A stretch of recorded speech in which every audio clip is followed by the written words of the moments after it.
just want to put out a quick word about mutual funds. Now, I tend to be a big fan of mutual funds. They're very transparent. They're very liquid.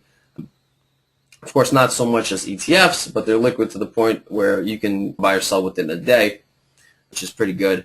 And of course, there's some that charge lows. There's some that underperform. Granted, of course. But there are also some that don't charge lows and perform extremely well.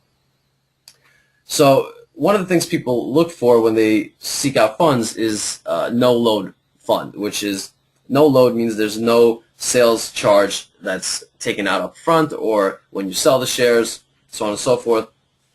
There's also a 12b1 fees, which may be taken out over the course of the investment.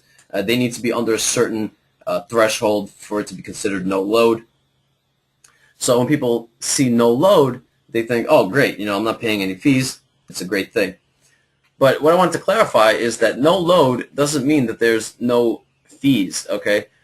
What we have here is a redemption fee, which this is on the SEC's website, so this is no secret, it's no mystery, but this is something that people overlook. It says a redemption fee is another type of fee that some funds charge their shareholders when the shareholders redeem their shares. Although redemption fee is deducted from proceeds just like a deferred sales load, it's not considered a sales load. Okay, so they made that distinction. They say, we're going to charge you a fee anyway, we're just not going to call it the same thing, okay?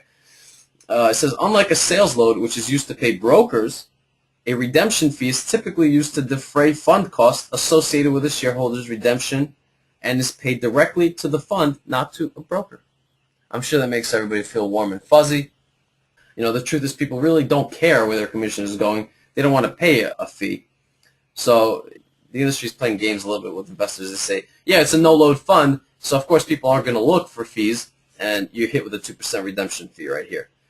It's completely hilarious how these fees are charged, and the industry says, yeah, well, it's not a load, it's a different name, And this purchase fee is another one. It says a purchase fee is another type of fee that some funds charge their shareholders when the shareholders purchase their shares. A purchase fee differs from and is not considered to be a front-end sales load because the purchase fee is paid to the fund, not to a broker. So again, an example, you have to really be careful. No load, it sounds like there's no fees, and they know it sounds like there's no fees. That's why they put it there. However, they come up with different ways to take money out of your account. And that's another thing to watch out for. Unfortunately, this happens time and time again. It's going to continue to happen. So you really have to be careful. You have to open up the prospectus. And if you're not going to do that, you need to work with an advisor who actually has your interest in mind.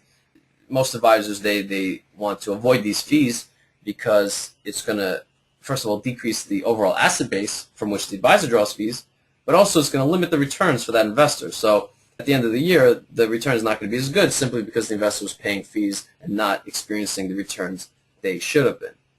So that's just a word on the fee disclosure from the SEC.